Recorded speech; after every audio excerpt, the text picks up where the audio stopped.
18 minutes after the hour. Welcome to the Sunrise Show. Craig Fronikin, and want to welcome a special guest onto the program, Natalie Manor. And she's an author and a coach, and of course, been on television and radio for years and written so many books. There's 5 books. She co-authored with Ken Blanchard the most recent Roadmap to Success, but all of her other books: Give Stress a Rest, Wholehearted Success, Magnetic Leadership, Communicate Clearly, Confidently, Incredibly. And you can find her nataliemanor.com. Or, well, we're going to be talking about stress and how it makes a mess out of your life. Perfect segue into her website, messystress.com. And Natalie, it's great to have you on this morning. Thank you, and happy Thanksgiving to everybody. I understand you've got a storm coming, so please be careful. Well, that's it. It's just a matter of the whole slowing down a little bit and realizing don't be in a rush. And that's got to be, the top 10 tips. That's got to be one of those, right? Don't be in a rush. Take a breath. Well, taking a breath is a big deal, When someone is born, they say, are they breathing? And when someone passes, they say, are they breathing? And you really can't do anything without the breath. You can live without water for a while, and you certainly live without food for a while. And some of us probably should live without food for a while, carrying a little extra weight. Right. But you can't live without your breath. So breathing is so important. It's like if somebody were excited, let's say that somebody got proposed to, and there's the ring, and the first thing that they do, they go, ah! And they take in a deep breath because it's an exciting moment. So the body knows what to do, but when you're stressed, your body can't breathe the way it needs to and wants to. So breathing is good. Breathing is very good, and it's to use all of your lungs. I lucked out because as a kid, I got into music and became a trumpet player for 20 plus years. So those breathing, that I understand breathing from the bottom of your lungs, but a lot of people don't. How do you help them with that? Well, when you take a breath, when you start talking about breath, everybody's breath changes because they're aware of it. So I say if you count 1001, 1002, 1003, and breathe in, hold it just a second, and then breathe out. That is a true breath. And the stat on this is pretty scary. By the time you're 70 years old, you can lose 50% of your lung capacity because of shallow breathing. And when we have a lot of cortisol and a lot of stress going on in our body, it makes us hypervigilant, which means that we're hyperventilating, which becomes our normal breath. So if you were to take a breath right now, which is a good one, it would be 1001, 1002, 1003, breathing in, hold a second, and then blow it out. And no one is breathing like that. Right. So that's the good breath. And if you do 3 of those in a row, right before you do something that's tough, or right before you get on the road, or right before you get on with whomever it is on the phone who's, caller ID that you can see that you don't really want to talk to, you take a deep breath, you will do better. Interesting. And, you see that portrayed where people will close their eyes, take a deep breath, and then go. And it's that calming piece. I mean, even when you get right down into Olympic athletes and things like that, they have that one calming moment right before they go. And so even in traffic, right? Traffic lights and people rushing through and then... Yeah. You make a really, really good point. And the reason for that, not closing the eyes at the traffic light, but I know exactly what you're saying, is when you take that deep breath, what happens is your mind, body, spirit, and your entire body is aligned. It's grounded. It knows where it is. It's safe. Because when everything's got oxygen, if you've ever choked or you have asthma or you've, emphysema, those kinds of things, and you really can't catch your breath, how that feels. It's incredibly stressful. Well, we are doing that all the time because we're breathing in such a shallow way. So when you take that deep breath, it not only centers you, but it actually tells that 100 trillion cells inside of you, everything's okay. It's going to be all right, yeah. All right, so of the 10 tips, moving on, what's the next tip that is so important that folks miss with holidays and families and the stressful situations? Well, one of the things is, we have spent the last 10 years adding energy drinks. So there's 5-Hour Energy and Monster and coffee and all the rest of that stuff. And that builds the cortisol. That just keeps us buzzing all the time. But one of the things that we're really not, even though we have millions of these water bottles in our dumps, is we're not hydrating. And when I'm saying hydrating is your skin is, your biggest organ in your body, and we're constantly letting some of the kind of the steam out of the body. And we need additional water other than what we're just drinking. So if I say hydrate, I don't mean go have another cup of coffee. I'm talking about really just pure water. Yeah. Not even vitamin water, just water. And so we don't have a lot of extra bottles in our, our dumps and things like that. If you take a water bottle with you, I have one that, I've had for years. I absolutely love this water bottle, and I can put hot or cold in it, and I can microwave it. I can put it in the refrigerator or the freezer, and it's my buddy. It's purple. And everybody knows that I'm there when they see the bottle. But I never go anywhere without my water because it helps with the hydration. And we get hungry during the holidays. We look at all this food and these smells and whatever, but we're also not eating, necessarily 3 meals a day, maybe a snack and that kind of thing. So a lot of times when we feel hungry, we're really thirsty. So I would just carry your water with you all of the time. It can help with the appetite, because if you're drinking, then you're Right. that much better off. Yeah, exactly. With the traffic, getting caught up in traffic and managing time, isn't that managing time? Isn't that something that just sticks you right when you're not expecting it because of lack of preparedness or something like that? Yeah, I hear you about lack of time. Everybody has the same amount of time. I think it's more of our outlook on it, on what we think we have a lot of time or don't have a lot of time. So you could say, if you look at where your device is right now, when I mean device, your phone or your iPad, most of the people don't have it more than 12 to 24 inches away from them. And if it's 24 inches away from them, that's a long way away from them. So time management is almost a thing of the past because of the fact we're being so responsive to our phones, reading Facebook, doing the texts, looking at the emails, want to know what's going on. So we're hyper alert to this device, which really steals our time. So when you finally get into the car and, you're using your GPS and then the phone rings, you're constantly, attached to it. I'm not saying don't be attached, but what are you really doing with your time? If you need an hour for something, turn your phone off and do it for an hour. And you were talking about a storm coming in. People need to really, really manage that also. So if it takes an hour to get to the airport or a half an hour to get to an airport, put in your schedule that you're going to take an hour if it's a half an hour, so you have that little bit of edge. I was listening to a stat the other day, and because the gas prices are anywhere from 75 cents to $1.25 less a gallon this year than they were last year for Thanksgiving, there's going to be an additional 10 million people on the road for Thanksgiving. Oh my goodness, yeah, and we're just doing a little bit of driving here and there, and I guess we ultimately fall into that category. But additional 10 million drivers on the road. That's what I was saying. Everybody just kind of back off and just kind of accept it and just kind of plan the extra time. It's exactly right. Well, Natalie, we have a break we need to get to, so let's do that and then come back. Sure. And we've got so much more to conquer and take care of. We'll be covering all of the top 10 tips to avoid stress during the holiday season, courtesy of Natalie Manor. You want to get to her website, messystress.com, and you can pick up those tips we're talking about right then and there. And then, of course, her other website, nataliemanor.com, and fantastically loaded with blogs and information and interviews and all the kind of stuff and what you do. And it's just great. So let's get to that and then come right back on the Sunrise Show. News Radio 880 KCMX, live and local radio. You can find us on the web, kcmxam.com. We'll be right back.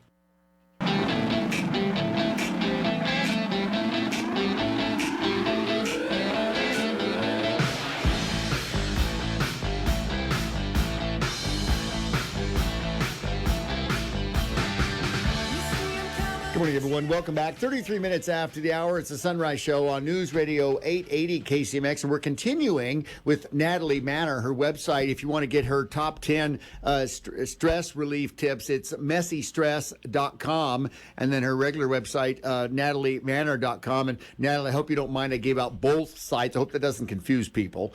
But No.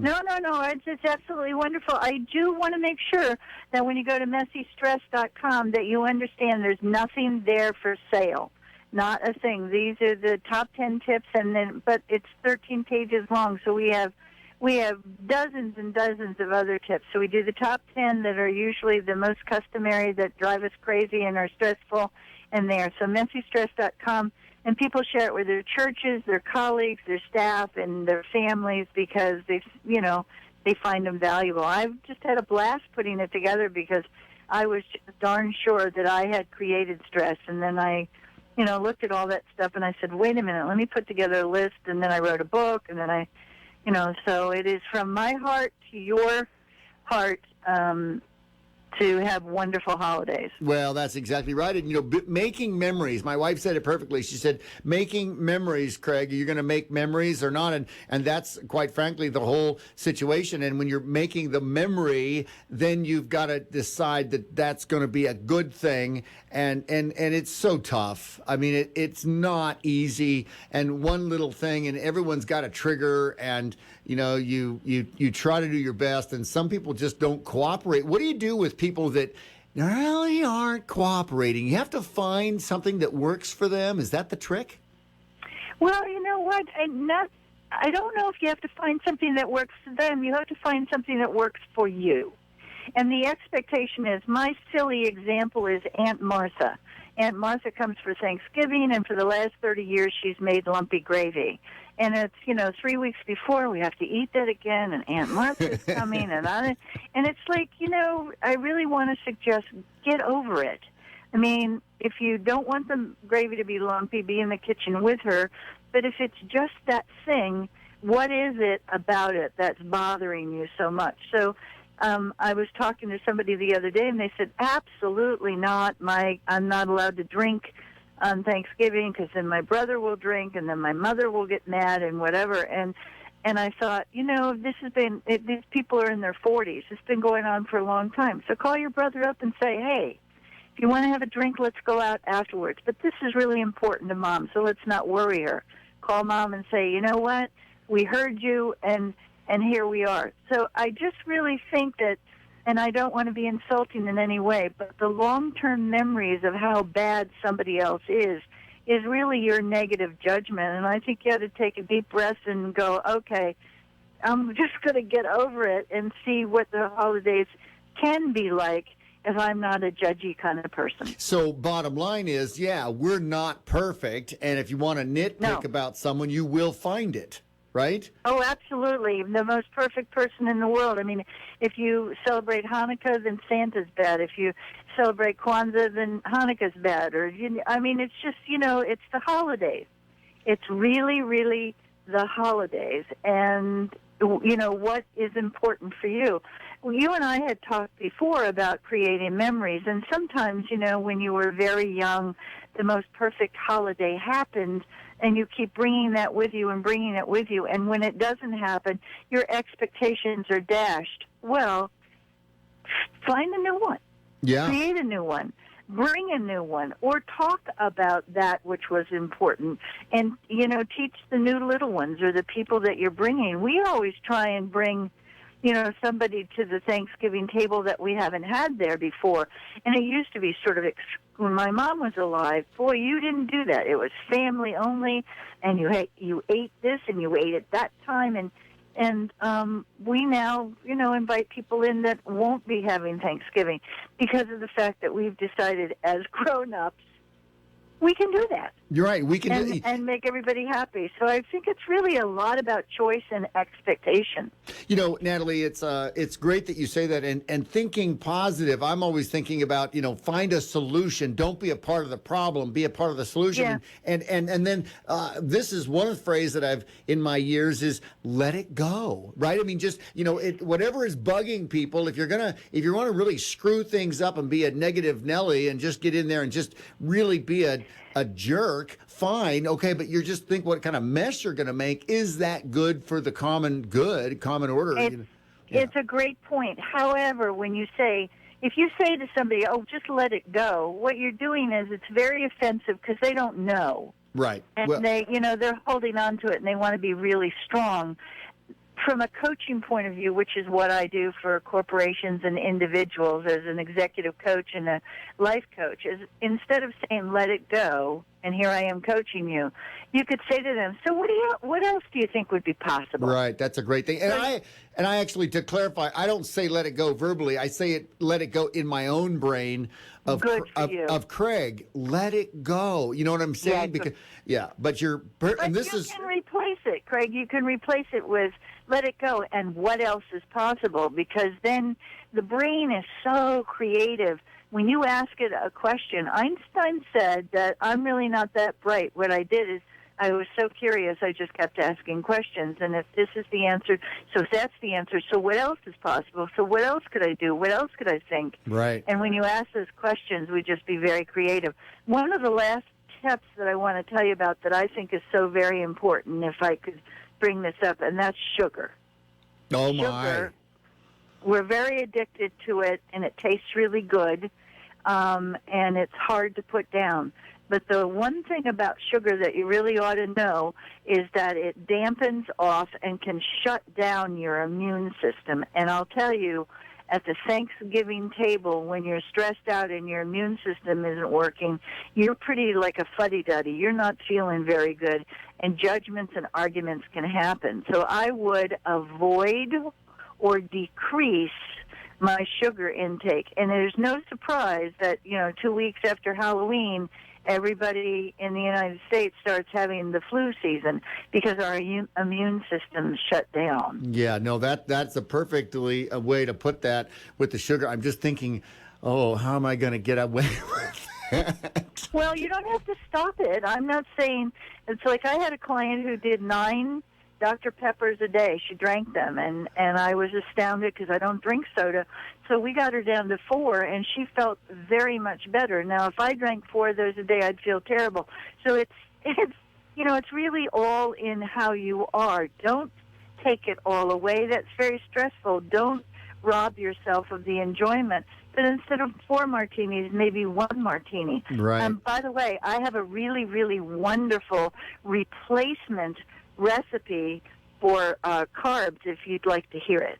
Do it, please, because everyone's focused on recipes right now.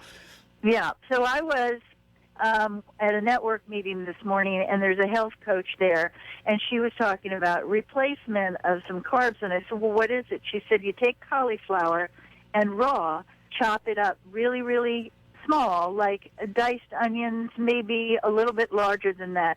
You cook it, steam it or cook it, drain it very well, take a potato masher, or you can take your thing that you do for baking. Right. Add a little Parmesan cheese, a little bit of skim milk, some salt and pepper, and, feta if you want to.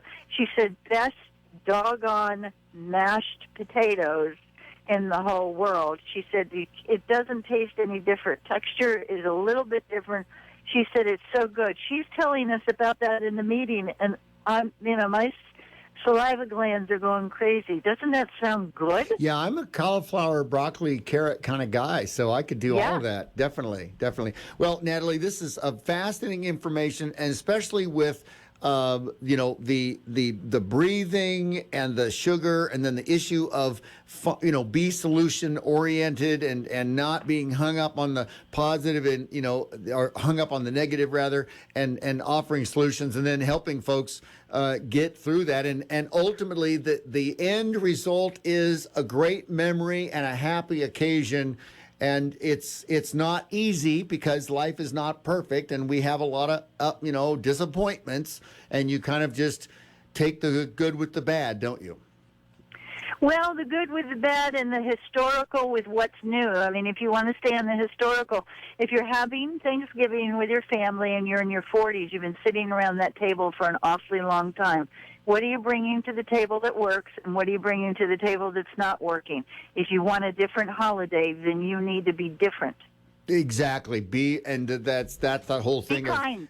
Be kind, be responsible, and take ownership of what you're bringing. I love that. Boy, Natalie, that's so great. Ladies and gentlemen, Natalie Manor. She's an author, a coach. She's been featured on television and radio. You can find her at nataliemanor.com. And the best way to get her top 10 stress relieving tips is messystress.com. And like she pointed out, there's nothing for sale. Get it for free. Messystress.com. And we'll put that link up on our Facebook page as well, Sunrise on KCMX. And Natalie, it's great to have you. Thank you so much. Happy holidays. Happy Thanksgiving. Thank you. And a shout out. Thank you. And I celebrate Christmas, so I'd also like to say Merry Christmas to everyone. Absolutely. Merry Christmas. And a shout out to your daughter and a brand new baby, former military. Oh, gorgeous. Former military officer. We thank her for her service, and it's just going to be great. And a baby on Thanksgiving. Does it get any better than that? It does not. It does not. My goodness gracious. All right, well, good. Natalie, thank you again for your time this morning. We'll be in touch real soon. And thank you for inviting me. You bet. I always enjoy being with you, and God bless all your listeners. All right. Thank you, Natalie. Thanks so much. Mm-hmm. Wow, great stuff. All right, we got to get to a break, and then we'll come back. More in the Sunrise Show. We've got ABC Sports coming up, and then we're going to give away those duck hopper passes coming up tomorrow to get to the Civil War on Friday. Beaver fans, duck fans. Oh, boy. Anything's possible. Anything is possible. You know it. All right, we'll be right back. More in the Sunrise Show. You can find us on KCMXAM.com. We're streaming worldwide. I hope you'll be part of the show. Lean in. It's the American Voter Countdown, day number 349. What are you doing about it? We'll be